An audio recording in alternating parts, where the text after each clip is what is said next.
Mis amados, vamos a leer la palabra del Señor en el libro de Nehemías, capítulo 1, versículo 1 al versículo 3.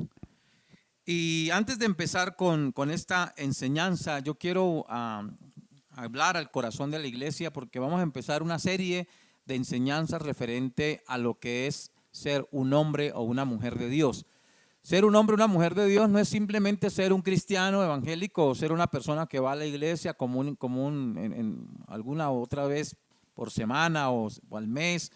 Ser un cristiano verdadero es aquel que aprende la palabra, aquel que asume la palabra y el reto de vivir la palabra de acuerdo a como ella está escrita. Un verdadero hombre de Dios, una verdadera mujer de Dios, un verdadero joven de Dios es aquella persona que asume esa situación que se le genera en cualquier momento, esa lucha que se le genera en cualquier día y la sabe asumir, la sabe desarrollarla, sabe comportarse en ese momento. A veces nosotros no entendemos que un hijo de Dios no lo hace simplemente al leer la Biblia. Un hijo de Dios no lo hace solamente orar. Un hijo de Dios no lo hace solamente el hecho de ir a la iglesia y conocer la verdad. El hijo de Dios se conoce en su comportamiento, en su práctica diaria, en su forma de vivir la palabra de acuerdo a lo que esté viviendo. Nosotros podemos vivir momentos muy difíciles. Nosotros podemos vivir momentos de crisis. La cuestión no es vivir el momento de crisis, sino qué hacemos en el momento de crisis. Yo quiero hablarle hoy, quiero tocar esos puntos porque para mí es muy importante que usted como hombre de Dios, que usted como mujer de Dios, que usted como joven de Dios sepa cómo debe vivir la fe que se le está enseñando. En el libro de Nehemías, capítulo 1, versículo 1 al 3, hay una circunstancia fuerte que movió el corazón de este hombre llamado Nehemías. Y cuando este hombre llamado Nehemías recibió esa información, vamos a ver qué fue lo que él hizo, que lo hizo una persona, un hombre de Dios diferente. Dice la palabra del Señor. Palabra de Nehemías, hijo de Acalías. Aconteció que en el mes de Quisleu, en el año 20, estando yo en Susa, capital del reino, que vino Hanani, uno de los hermanos, con algunos varones de Judá, y les pregunté por los judíos que habían escapado, que habían quedado de la cautividad y por Jerusalén. Y me dijeron, el remanente, los que quedaron de la cautividad allí en la provincia, están en gran mal y afrenta, y el muro de Jerusalén ha sido derribado y sus puertas han sido quemadas a fuego. Tremendo momento el que llega al corazón de este hombre de Dios, de este Nehemías, y es impresionante que le dan una noticia tan fuerte. Él pregunta cómo están, cómo está la situación, cómo está lo que él tiene en su corazón de lo que hay allí en Jerusalén, y todas las noticias son negativas. Fíjese que dice que el remanente están en gran mal y están afrentados, el muro derribado y las puertas quemadas a fuego. Son malas noticias. Son malas noticias, y esas malas noticias no son solamente exclusivas de Nehemías. Las malas noticias nos pueden llegar a cualquiera. Los momentos difíciles pueden llegar a cualquiera. Si usted pregunta por fulanito de tal, no, está enfermo, está pasando por una crisis, está en un momento de dificultad. Usted pregunta por el jovencito, no, imagínese, la chinita esa metió las patas y no sé qué, y en fin, siempre vamos a recibir malas noticias. El problema no es que recibamos una mala noticia, sino qué hacemos en medio de las malas noticias. En medio de la dificultad, ¿cuál va a ser nuestro comportamiento y nuestro accionar como hijo de Dios? Un verdadero hijo de Dios recuerda lo que el Padre le enseña, recuerda los consejos del Padre. Un verdadero hijo de Dios recuerda lo leído, lo estudiado, lo escudriñado. Un verdadero hijo de Dios hace que su vida se acople con lo que la palabra del Señor nos ha enseñado que debemos hacer. Hay cosas que usted y yo debemos aprender. Es muy difícil, por ejemplo, cuando la palabra dice, ¿está alguno enfermo entre vosotros? ¿Está alguno triste? Cante alabanzas. Yo le he preguntado a muchos cristianos si son capaces de cantar en medio de un momento de tristeza, y la mayoría me dicen que no. La mayoría me dice, pero ¿cómo voy a cantar si estoy triste? Bueno, la palabra del Señor tiene esa facultad. La palabra del Señor tiene la facultad de hacernos ver las cosas de una manera diferente. La palabra del Señor tiene la facultad de desarrollar nuestra mente a otro nivel, a no hacer lo que la gente común y corriente hace con las circunstancias, a no hacer lo que la gente común y corriente hace con los problemas. Hay personas que con los problemas se desesperan, hay personas que con las dificultades se deprimen, hay personas que con las dificultades echan de para atrás en su fe, hay personas que en el primer momento de crisis ya quieren abandonar la fe cristiana. Pero ¿qué hacer cuando nosotros somos hijos de Dios en un momento de dificultad y de crisis? Este primer capítulo nos enseña bastante acerca de lo que nosotros como hijos de Dios debemos practicar. Si usted va conmigo y me acompaña en este estudio, vamos a ver a un hombre que tiene una capacidad impresionante de desarrollar la fe que él profesa. Y lo he desgranado en varios puntos que quiero hoy compartir con usted. Primero, recuerde las malas noticias que le dieron. Recuerde usted que este hombre estaba preguntando ansiosamente por cómo estaba su ciudad, la ciudad santa, cómo estaba el pueblo, cómo estaba el lugar. Y las noticias no eran buenas, las noticias eran terribles. Pero mire lo que hace este hombre. Dice la palabra en el verso 4, Nehemías actúa como un hombre de Dios. Primero, dice, cuando oí estas palabras, me senté y lloré e hice duelo por algunos días. Primero, el Señor no te dice a ti que no debes hacer duelo. El Señor te dice a ti y te enseña en la palabra que puedes llorar. La palabra también dice que puedes airarte.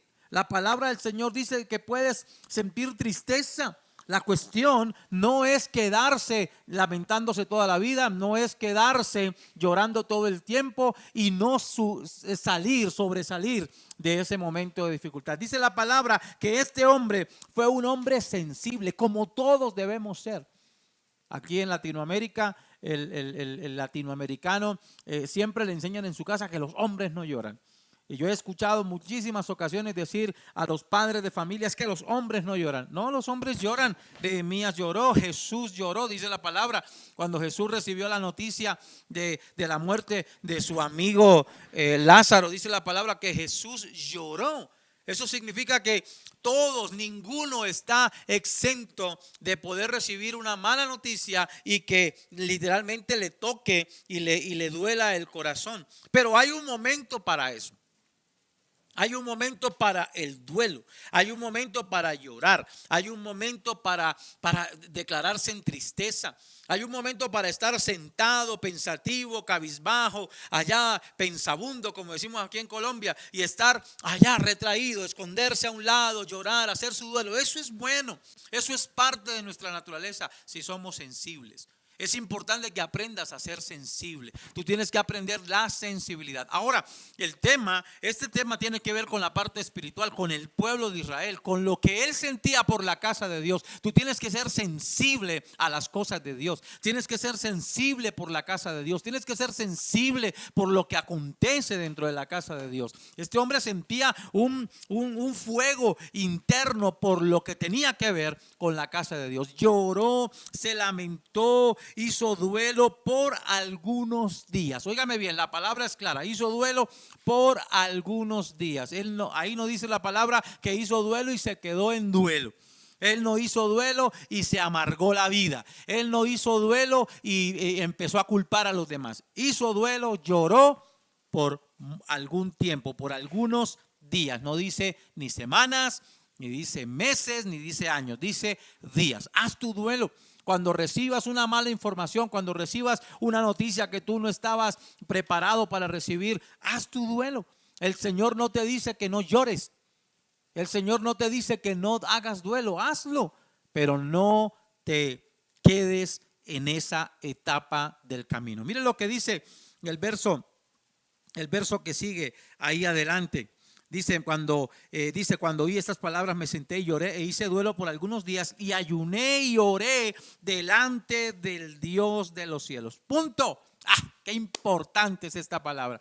Un hombre sensible, pero también un hombre de oración. Una persona de oración. Una persona que busca a Dios en el momento de la crisis. Mire lo que dice este hombre. Es un hombre que entiende. Es una persona que entiende en medio de la sensibilidad. Entiende que hay que hacer algo espiritual. Entiende que debo levantarme y no debo quedarme ahí amargado, llorando, esperando que algo acontezca, sino que yo debo pararme, levantarme y a empezar a atreverme a hacer algo que acontezca. Y dice la palabra del Señor, dice que ayuné, oré delante del Dios de los cielos. Eso es algo que usted y yo tenemos que aprender. No podemos echarnos a morir, tenemos que orar, es necesario orar, es necesario tener una comunión con Dios. La palabra del Señor dice que cada vez que Jesús tenía un enfrentamiento espiritual, cuando digo enfrentamiento es que enseñaba la palabra, que hacía milagros, que hacía cosas tremendas, dice él se subía al monte a orar, porque lo espiritual también genera una carga física en el cuerpo, pero el hombre se retiró a orar y Jesús también se retiraba a orar. Usted y yo tenemos que hacer lo mismo.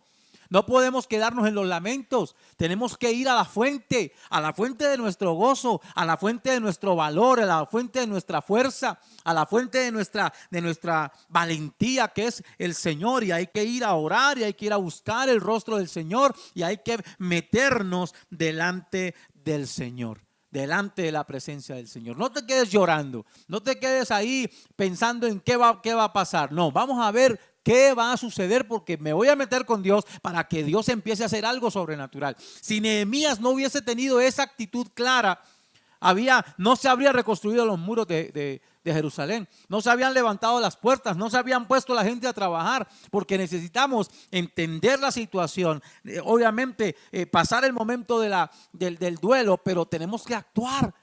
Por la casa de Dios tenemos que actuar, por nuestra casa tenemos que actuar, por nuestra familia tenemos que actuar. Si algo sucede a tu hijo, si tu hijo enferma, no te quedes ahí pensando qué hacer, ora al Señor también. Listo, ya lloraste, te preocupaste, pero ahora hay que orar, hay que buscar la presencia del Señor. Verso 5 dice, en el verso 5 dice, y dije, te ruego, en la oración Nehemías está hablando, dice, y dije, te ruego, Jehová Dios de los cielos, fuerte, grande y temible, que guarda el pacto y la misericordia de los que aman y guardan tus mandamientos. Óigame bien, este versículo es impresionante. Este versículo es impresionante porque Nehemías está reconociendo el direccionamiento bíblico. Nehemías está reconociendo lo que la palabra dice, lo que la palabra le enseña. Él está sacando a relucir lo que dice el Antiguo Testamento referente a la ley bíblica, al mandamiento bíblico. Y dice aquí, Señor, yo sé que tú eres Dios grande, tú eres fuerte, temible, que guarda el pacto. Óyeme bien, que tienes un compromiso. Nehemías le está diciendo a Dios, Dios, yo sé quién eres tú, yo sé quién eres tú. Escúchame bien, y yo sé cómo tú actúas y con quién actúas y para quién estás dispuesto a actuar. Fíjense lo que dice aquí, la misericordia a los que le aman y guardan sus mandamientos. Amar y guardar su palabra. Vivir la palabra y amar a Dios. Él dice, aquí le está diciendo al Señor, Señor, yo sé todo lo grande que tú eres, todo lo poderoso que tú eres para aquel que te ama y que está viviendo de acuerdo a tu palabra. Eso es lo que el Señor está recibiendo en la oración de Nehemías. Esa es una declaración de confianza. Esa es una declaración de seguridad. Esa es una declaración de fe. Esa es una declaración de una persona desarrollada espiritualmente. No solamente está buscando hacer algo, sino está diciéndole al Señor que Él puede hacer algo. Yo voy a hacer algo, pero tú también vas a hacer algo porque tú tienes el poder, tú eres grande, tú eres temible, tú eres fuerte, tú eres poderoso para aquellos que te aman y para los que guardan tu palabra. Tú debes entender que cada vez que nosotros nos movemos al Señor, el Señor está atento a escuchar la oración del justo. Del justo. Óigame bien, ¿qué es la justicia? La justicia es una práctica, la justicia es un ejercicio. Yo debo vivir, actuar en justicia. Yo debo caminar y debo hablar y debo desarrollarme en justicia. Yo debo actuar todos los días en justicia. ¿Qué significa actuar en justicia? Es creerle a Dios, es amar a Dios lo suficiente para no actuar como yo actuaría humanamente, sino para actuar como Dios me ha enseñado. Si yo amo a Dios, obedezco lo que dice la palabra del Señor. Si yo creo en la palabra del Señor, vivo de acuerdo a la palabra del Señor y actúo de acuerdo a la palabra del Señor. Ahora, esta palabra nos enseña a nosotros que Él es fuerte, Él es poderoso, pero Él tiene un compromiso con aquellos que le aman y con aquellos que guardan su palabra. Y eso es lo que hace la diferencia. Hay muchas personas que oran, hay muchas personas que ayunan, hay muchas personas que le reclaman a Dios. Y yo te ordeno, Señor. Como esa palabra que se usa últimamente, que yo declaro y decreto, y mejor dicho, el hombre con autoridad, ¿no? Pero no viven la palabra de Dios ni aman a Dios. Están tratando de pedirle al Señor cosas sin vivir la palabra y sin amar al Señor. No, yo amo al Señor, yo confío en su palabra y yo puedo decirle al Señor, Señor, yo soy de los que te aman, yo soy de los que creo en tu palabra, la cumplo, la vivo. Aquí estoy para que hagas algo en mi vida y en esta situación. Amén. Escúcheme bien, este hombre lo entiende. Versículo 6, si usted lee el mismo capítulo, dice: esté ahora atento tu oído y abiertos tus ojos para oír la oración de tu siervo, que hago ahora delante de ti día y noche por los hijos de Israel. Este Nehemías no solamente está orando, no está diciendo te amo y cumplo tu palabra, sino que está intercediendo, está haciendo una oración por un pueblo que más adelante en el capítulo está diciéndole él que ellos son terribles, pero él está intercediendo por ellos de una forma personal. O sea, aquí no es lo que los demás hagan, es lo que yo voy a hacer. Yo me convierto en un intercesor, pero eso es un intercesor con autoridad. Yo puedo pedir por los demás, pero escúchame bien, yo pido por los demás cuando yo tengo una vida de nivel espiritual, de tal manera de que estoy siendo escuchado. La Biblia claramente dice que el Señor inclinará su oído a la oración del justo, inclinará su oído, será más cercano a aquel que hace las cosas correctamente. Eso significa que Nehemías se está colocando como intercesor de un pueblo que había caminado en pecado, que vivía en pecado, pero que tenía la capacidad, escúcheme bien, de desarrollar un proyecto de Dios, como siempre lo he dicho en estos días, pero que habían fallado para el Señor, habían fallado, y él se colocaba como intercesor. Él era de los que amaba y de los que creía. Versículo 7, mire esto: tus siervos los hijos de Israel, tus siervos, y confieso, en el mismo verso 6 dice, y confieso los pecados de los hijos de Israel que hemos cometido contra ti. Sí, yo y la casa de mi padre hemos pecado. Un verdadero hombre de Dios, escúcheme bien, no le echa la culpa a los demás. Un verdadero hombre de Dios no está buscando culpables. Un verdadero hombre de Dios está asumiendo una responsabilidad. Si tú eres un hombre de casa, no culpes a tus hijos. Las acciones de tus hijos son el resultado de la enseñanza tuya. La verdadera relación de familia depende mucho de ti como hombre de Dios, como mujer de Dios, como joven de Dios. Depende mucho de ti. En la iglesia nos encontramos con mujeres orando por sus esposos que no se quieren convertir. Y uno habla con el esposo y el esposo le dice: uy, pero es que esa no me da testimonio. Ella no me da testimonio. Entonces ahí cada quien se bota la pelota. No, el esposo orando por la esposa, la esposa orando por el esposo, los esposos orando por los hijos, y todos se culpan, todos echan la culpa, todos son los malos, los demás obviamente, y ellos son los buenos. He escuchado cantidad de personas desapegarse de lo que es esta palabra. Mire lo que hace Nehemías. Nehemías dice: sí, yo, mi casa y yo hemos pecado. Nehemías reconoce su pecado. Hermano, yo te digo, tú como hombre de Dios tienes que reconocer cuáles son tus debilidades. Como hombre de Dios tienes que reconocer cuáles son tus falencias. Tú tienes que reconocerlo para que tu vida espiritual crezca, para que tu casa crezca, para que tu familia crezca. Tú debes reconocer tu debilidad. Esposa, hermana de la iglesia, reconoce tu debilidad. Joven, reconoce tu debilidad. ¿Cuál es tu problema? Reconócelo.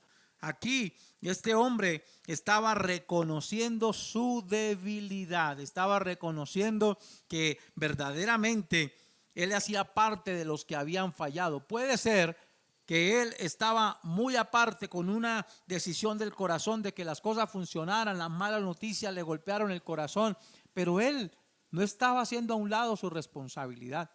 Hoy nosotros como hijos de Dios somos responsables de la vida espiritual de nuestras familias. Nosotros como hijos de Dios somos responsables del crecimiento espiritual de nuestra familia. Somos responsables del nivel de compromiso espiritual que tenga la familia. Somos nosotros el ejemplo.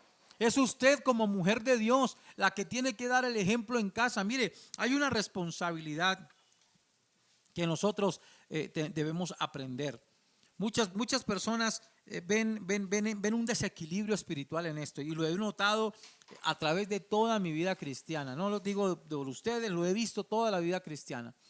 Me he dado cuenta que muchas veces la persona que llega, la mujer que llega a los caminos del Señor, llega y está orando por su esposo y ora por su esposo y ora al Señor y ya el Señor está haciendo la obra en él poco a poco, ya le da confianza el hombre, a veces la acompaña a la iglesia, a veces no, pero la mujer está llorando hasta que se cansa. Entonces se cansó de orar, se cansó de buscar de Dios. Y ya un momento en que ella se cansó y el esposo empezó a venir a la iglesia, a congregarse, entonces ella ya se revela, porque no, yo ya no quiero nada con él, no puedo vivir en esa esclavitud, y empiezan a tomar decisiones y posiciones bastante radicales, y ahora el que se convierte es el esposo y ella se alejó de Dios. Entonces el esposo ahora ora y le pide al Señor: Señor, mira a mi esposa que era cristiana, tráela, perdóname. Y yo siempre he visto eso muchísimo en la iglesia. Después de eso, sus hijos nacen en esa pelea espiritual, que no van a la iglesia. Sus hijos empiezan a ir, cuando son pequeños tienen amor a la iglesia, y cuando ya son grandes y ven la pelea se apartan, y ahí son los dos orando por sus hijos. Hermano, nosotros no podemos estar exponiendo a nuestra familia, no podemos estar exponiendo a nuestra casa por nuestras debilidades espirituales. Hombre, reconozcamos nuestras debilidades espirituales, marchemos hacia adelante, sigamos en la batalla, oremos los unos por los otros. Ora por tu esposa, ora por tu esposo, oremos por los hijos. Mantengámonos firmes, reconociendo nuestras debilidades. En el verso 7 dice así. Verso 7 dice: en extremo nos hemos corrompido contra ti y no hemos guardado los mandamientos, estatutos y preceptos que le diste a Moisés tu siervo. Oiga, mire, tremendo esto. Él reconoce el desapego que hay de la palabra. Tú tienes que aprender a reconocer ese desapego.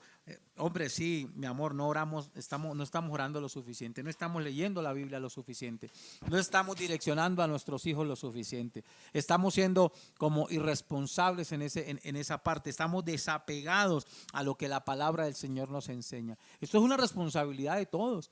Esto es una responsabilidad de padre, madre e hijos. Esta es una responsabilidad de la familia. Tenemos que aprender a desarrollarnos en la unidad. Siempre mi esposa y yo tenemos algo muy claro: no dividimos familias. No dividimos familias. A veces me han dicho: pastor, es que mi esposa está asistiendo por allá a otra iglesia y yo vengo aquí con mis hijos luchando. Yo les digo: hermanitos, estén en un solo lugar. Estén en un solo lugar. Tomen decisiones, no hagan daño a su familia, no dividan su casa. Vayan, si el esposo no quiere, pues tranquilo, acompáñenlo. Si él quiere venir aquí y vengan juntos en familia, desarróllense en familia, no se dividan, no se cercenen el uno al otro. Siempre hemos sido defensores de esa práctica. Siempre creemos claramente en el concepto familia, en que nos desarrollemos juntos, pero siempre apegados, escúcheme bien, a la palabra de Dios, apegados a lo que dice la palabra del Señor. Mira lo que dice el verso 8. El verso 8 dice: acuérdate ahora de la palabra que diste a Moisés tu siervo, diciendo: si vosotros pecareis, yo os dispersaré por los pueblos, pero si os volviereis a mí, guardareis mis mandamientos y los pusiereis por obra, aunque vuestra dispersión fuera hasta el extremo de los cielos, de allí os recogeré y os traeré al lugar que escogí para hacer habitar allí mi nombre. Este hombre le está declarando una palabra a Dios. Este hombre le está diciendo al Señor: Señor, yo he leído tu palabra, yo conozco tu palabra, recuerdo tus promesas, y saca a relucir una promesa, y saca a relucir una palabra, y saca a relucir una norma que el Señor puso en la palabra. Sabe lo que necesita. y está en la palabra y lo encuentra en la palabra. Qué bueno que nosotros como familia podamos hacer esto. Qué bueno que nosotros como familia podamos hacer lo que este hombre está diciendo. Hombre, reconozco, pero también tu palabra dice esto, y estoy dispuesto a sujetarme a lo que dice tu palabra para que tú la cumplas. Qué bueno que como familia podamos decir, yo estoy dispuesto a sujetarme a tu palabra. Que el joven de la casa pueda decir, yo estoy dispuesto a sujetarme a tu palabra. Que la esposa y el esposo digan, estamos dispuestos a sujetarnos a tu palabra para que cumplas lo que tú nos has prometido. Es que Dios lo ha dicho, es que está escrito. Escúchame bien, tú y yo tenemos que aprender a vivir lo que la palabra dice. Queremos ser hombres de Dios y mujeres de Dios. Queremos ser personas que podamos transmitir un mensaje claro a nuestra familia. Queremos ser personas que lleguen al nivel espiritual que Dios quiere vernos como casa. Claro, todos lo queremos hacer, pero tenemos que ser hombres de oración. Recuérdalo, tenemos que ser sensibles a la voz de Dios. Tenemos que ser hombres y mujeres sensibles a la voz de Dios. Tenemos que ser hombres y mujeres de oración. Tenemos que reconocer el direccionamiento bíblico. Tenemos que aprender a interceder por nuestra casa. Tenemos que reconocer nuestras debilidades personales y reconocer nuestro desapego a la palabra. Pero debemos conocer la palabra para decirle al Señor que cumpla lo que Él ha dicho de nosotros, con nosotros, el proyecto que tiene con nosotros. Señor, que estemos unidos, que seamos una sola familia, que seamos un solo pueblo, que seamos un solo entorno, que no haya divisiones mentales ni espirituales, que no haya divisiones con respecto a Dios. Porque he conocido también familias que una cosa piensa el papá, otra cosa piensan los hijos, otra cosa piensa la mamá y otra cosa piensa el perro. Y todos piensan cosas diferentes. Y cada quien va tirando cada uno por su lado. No hay unidad, no hay criterio, no hay algo que los una como familia. Este capítulo termina con 2 versículos más, versículo 10 y 11. Dice, ellos pues son tus siervos y tu pueblo, los cuales redimiste con tu gran poder y con tu mano poderosa. Te ruego, Jehová, esté ahora atento tu oído a la oración de tu siervo, a la oración de tus siervos, quienes desean reverenciar tu nombre. Conceda ahora buen éxito a tu siervo. Quiero dejarlo hasta ahí. Conceda éxito a tu siervo. Ese es el deseo de todos. Una casa de bendición, una casa exitosa, una familia bien organizada, bien proyectada. Qué bueno que un hombre de Dios se levante en una casa y le diga al Señor, Señor, esta es mi oración, este es mi ruego, yo reconozco, como pueblo conocemos tu palabra, hemos sido sensibles, hemos sido hombres y mujeres de oración, pero yo te pido verdaderamente que nos concedas el éxito. Yo quiero que ahí donde tú estás, escribas ahí en el chat, en los comentarios, mi familia es una familia exitosa. Yo quiero que tú escribas ahí en el chat, yo soy un hombre exitoso, yo soy una mujer exitosa, yo soy un joven exitoso. Porque esta es la oración de Nehemías. La oración de Nehemías culmina con éxito. Queremos una casa exitosa, queremos una familia exitosa, queremos una iglesia exitosa, queremos un entorno exitoso, queremos que nos rodeemos de tu éxito, Señor, de la victoria. Escúcheme bien, la victoria está en las manos de Dios. La victoria para tu familia está en las manos de Dios. La victoria para tu casa, para tu hogar está en las manos de Dios. Está en las manos de Dios, no en tus manos. Por eso, vuelvo y te repito. Primero, sé sensible. Sé sensible. Segundo, sé una persona de oración. Tercero, reconoce que necesitas direccionamiento bíblico. Cuarto, ora por tu casa, ora por los tuyos. Quinto, reconoce tus debilidades. Sexto, reconoce que necesitas meterte más con la palabra. Séptimo, escúchame bien.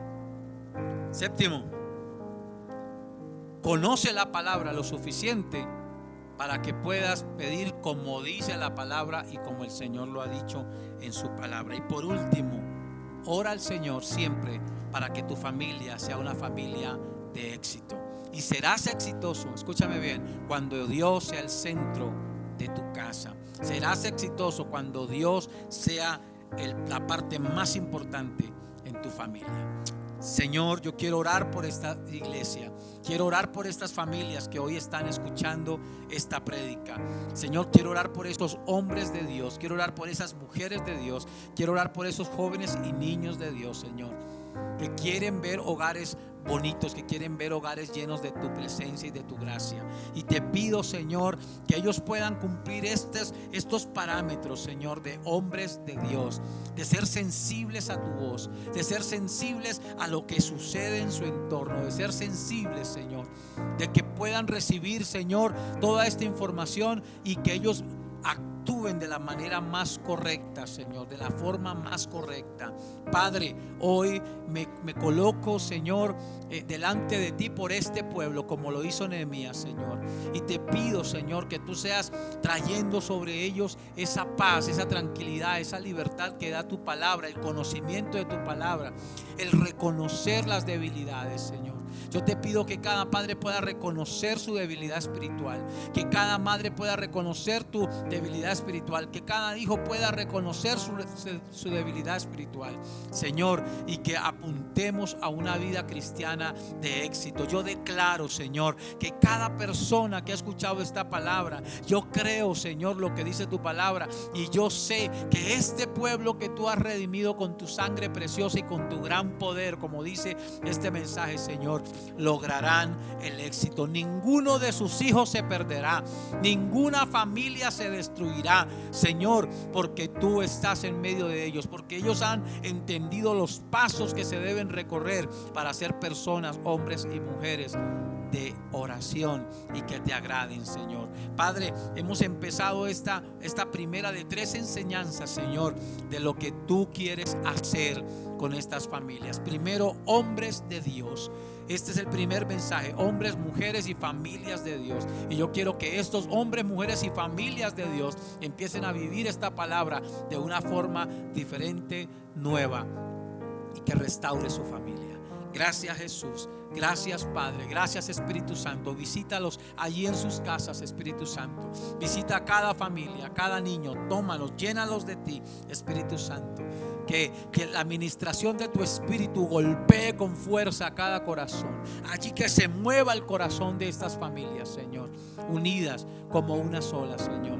Porque ahí hay hombres, mujeres y jóvenes de oración, de Dios. Hombres y mujeres y jóvenes de Dios que saben cómo enfrentar los problemas, las dificultades como familia. Gracias, Jesús, por tu amor y por tu misericordia. Gracias, Jesús. Amén.